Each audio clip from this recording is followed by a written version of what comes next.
Assalamualaikum warahmatullahi wabarakatuh. Selamat pagi Ibu dan teman-teman semua. Di sini saya Elsa Retno Julianti dengan NIM 2010417255 sebagai moderator akan memperkenalkan anggota saya terlebih dahulu. Yang pertama ada Sinta Nawati dengan NIM 201041717147. Dan yang terakhir ada Dolianto Douglas dengan NIM 201041717171. Kami akan mempresentasikan materi tentang komunikasi melalui teknologi informasi. Materi yang pertama akan dibacakan oleh saya sendiri. A. Software media penyimpanan data elektronik. Dengan meningkatnya sejumlah besar CD-ROM dan DVD-ROM drive, tentunya akan memotivasi produsen CD-ROM dan DVD-ROM software memasuki pasar untuk memperkenalkan, menjual, memperbaiki, dan mengembangkan produk software mereka. B. Aplikasi CD-ROM dalam bisnis. CD-ROM akan membuat kegiatan-kegiatan bisnis menjadi lebih produktif, lebih menarik, dan lebih efisien. Alasannya yang pertama, kemampuan CD-ROM dalam menyimpan informasi dalam jumlah besar. Yang kedua, tingkat fleksibilitas CD-ROM dalam mendapatkan informasi. Yang ketiga, dengan menggabungkan multimedia, CD-ROM telah memainkan peranan yang penting dalam proyek-proyek pelatihan atau training. Yang keempat, munculnya teknologi CD-ROM di pasar telah memotivasi produsen software dan hardware dalam mengembangkan dan meningkatkan produk sesuai dengan kebutuhan konsumen. Yang kelima, dengan menggunakan multimedia training dengan format CD-ROM akan lebih mudah, lebih murah, dan lebih fleksibel dalam penyesuaian waktunya. C. Sejarah singkat Internet. Internet berawal pada tahun 1969, dan pada saat itu Internet hanyalah sebuah jaringan komputer yang dibuat oleh ARPA. ARPA merupakan bagian dari Departemen Pertahanan Amerika Serikat. Proyek tersebut diberi nama ARPANET, yakni singkatan dari Advanced Research Project Agency Network. Proyek tersebut mendapatkan hasil temuan tentang bagaimana perangkat lunak atau software komputer yang berbasis Unix dapat berpadu padan dengan perangkat keras atau hardware, sehingga para pengembangnya mulai menyadari bahwa hal tersebut dapat membantu manusia untuk berkomunikasi jarak jauh melalui saluran telepon. Padahal, pada awalnya hanya akan digunakan untuk kepentingan militer saja. Kemudian, pada tahun 1986, sistem nama domain mulai diperkenalkan kepada masyarakat, atau yang saat ini kita kenal dengan istilah DNS, alias Domain Name System. DNS ini berfungsi untuk menyamakan sistem pemberian nama alamat yang ada pada jaringan komputer. Hingga kemudian pada tahun 2000-an, internet semakin berkembang dengan sangat pesat. Baik, saya akan melanjutkan. D. Pengertian internet.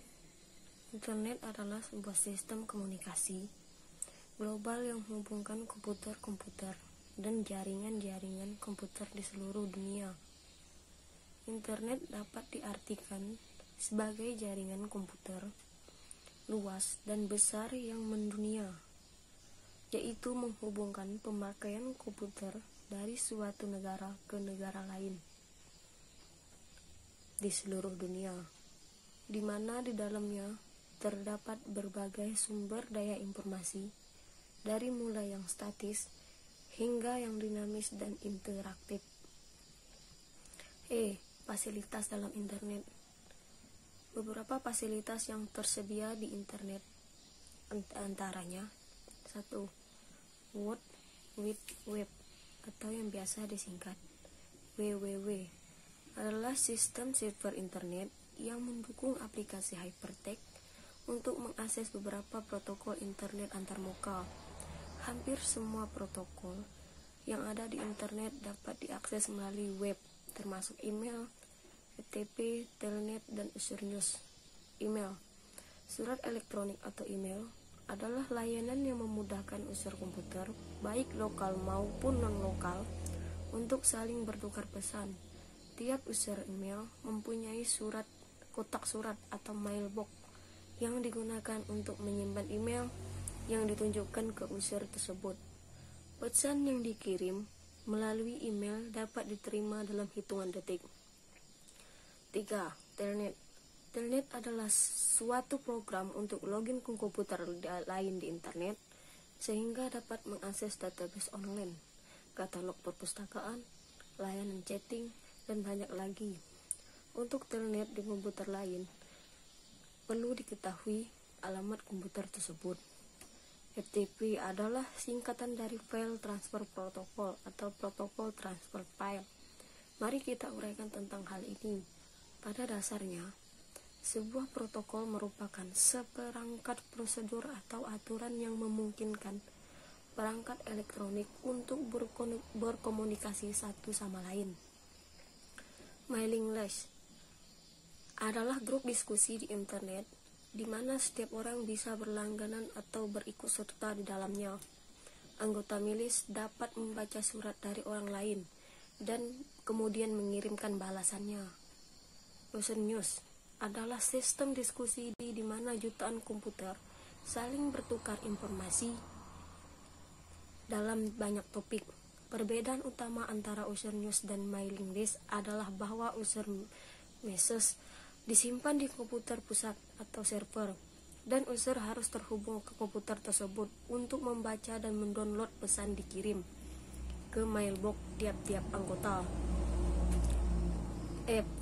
Search engine adalah mesin pencari. Pada dasarnya merupakan program berbasis web yang diperuntukkan untuk mencari informasi di dalam www. Pencarian informasi melalui search engine bisa didapatkan dengan menyesuaikan dengan kata kunci yang pengguna masukkan. Dengan search engine, kita bisa menemukan suatu website atau artikel yang kita ingin tanpa harus menjelajahi internet dengan membuka beribu halaman website yang tidak perlu. Search engine bekerja dengan cara memanfaatkan suatu program yang disebut dengan web robot.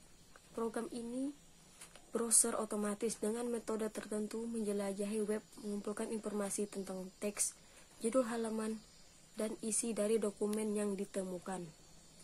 Berikut adalah berbagai macam search engine yang bisa digunakan untuk mencari website yang diinginkan. Pertama, ada AltaVista, Google, Yahoo, Search Engine, dan CAPTCHA. Misalnya, jika kita mencari website dari surat kabar Kompas dan menggunakan Google untuk pencarian ini, langkah-langkah yang harus dilakukan adalah membuat web page Google, yaitu www.google.com, mengetik di pencarian kata web kata surat kabar, kemudian klik tombol cari atau enter, kemudian hasil pencarian kita pilih yang sesuai. Baik, saya akan melanjutkannya. Voice over Internet Protocol atau VoIP adalah teknologi yang memungkinkan percakapan suara jarak jauh melalui media internet. Koneksi melalui jaringan VoIP memiliki kelebihan dan kekurangan di antaranya. Kekurangannya, kualitas suara tidak sejernih jaringan PSTN, ada jeda dalam komunikasi, regulasi dan pemerintah RI membatasi penggunaan untuk disambung ke jaringan milik Telkom. Jika belum terhubung secara 24 jam ke internet, perlu janji untuk saling berhubung. Jika memakai internet dan komputer di belakang NAT, maka dibutuhkan konfigurasi khusus untuk membuat VoIP tersebut berjalan. Tidak pernah ada jaminan kualitas VoIP melewati internet. Peralatan relatif mahal, berpotensi menyebabkan jaringan terhambat. Penggabungan jaringan tanpa koordinasi yang baik akan menimbulkan kekacauan dalam sistem perekonomian. Kelebihannya, biaya lebih rendah untuk sambungan langsung jauh memanfaatkan jaringan infrastruktur yang sudah ada, memungkinkan digabungkan dengan telepon lokal yang sudah ada. Berbagai bentuk jaringan POLP bisa digabungkan menjadi jaringan yang besar. Variasi penggunaan peralatan yang dapat misal PC sambung ke telepon biasa, IP phone, handset. Manfaat dan kekhawatiran atas kehadiran internet. Manfaat umumnya memudahkan penggunaannya berkomunikasi secara global, cepat dan biayanya relatif murah dalam penyampaian hasil riset dan komunikasi ke berbagai tempat secara bersamaan. Menambah berbagai macam informasi penting. Mendownload software, kebijakan, peraturan atau perundang-undangan yang tidak dapat didapatkan di media cetak. Menambah persaudaraan, persahabatan, teman-teman baru dari hasil penjelajahan di jalur internet. Menambah wawasan, berpikir, berkreasi, dan bermotivasi dan berinovasi. Pelaku bisnis. Kehadiran internet dapat dipakai sebagai media promosi atas produk dan jasa yang dihasilkan dengan biaya relatif murah. Bagi kalangan bisnis, kehadiran internet juga sebagai media transaksi secara online atau e-commerce. Kehadiran internet juga memberikan peluang tumbuhnya bisnis jasa baru seperti internet, telepon internet, warnet, dan website designer.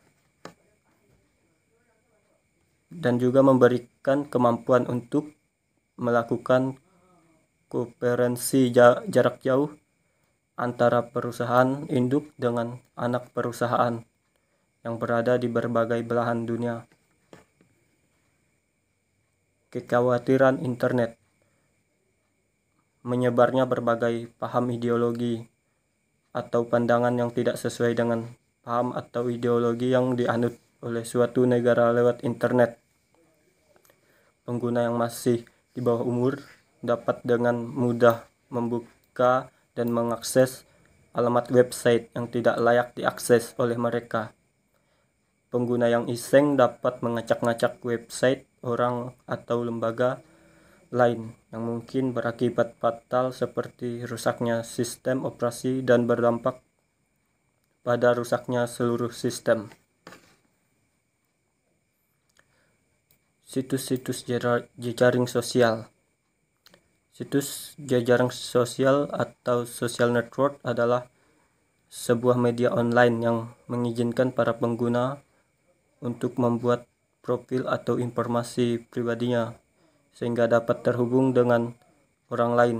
Informasi pribadi dimaksud dapat berupa foto-foto, video, dan pribadi seperti nama, tempat tanggal lahir, alamat, pendidikan, pekerjaan, serta data-data pribadi lainnya. Ada beberapa situs jejaring sosial yang banyak digemari masyarakat saat ini, di antaranya Facebook, Twitter, WordPress, Blogger, MySpace. Jenis-jenis situs dunia. Berikut disajikan beberapa informasi yang biasanya dicari dalam sebuah jaringan komunikasi. Peluang kerja, produk gratis, software gratis, download gratis, mailing list gratis, email gratis, produsen software, belanja online, global shortcast, internet service provider atau ISP. Sekian dari saya, terima kasih.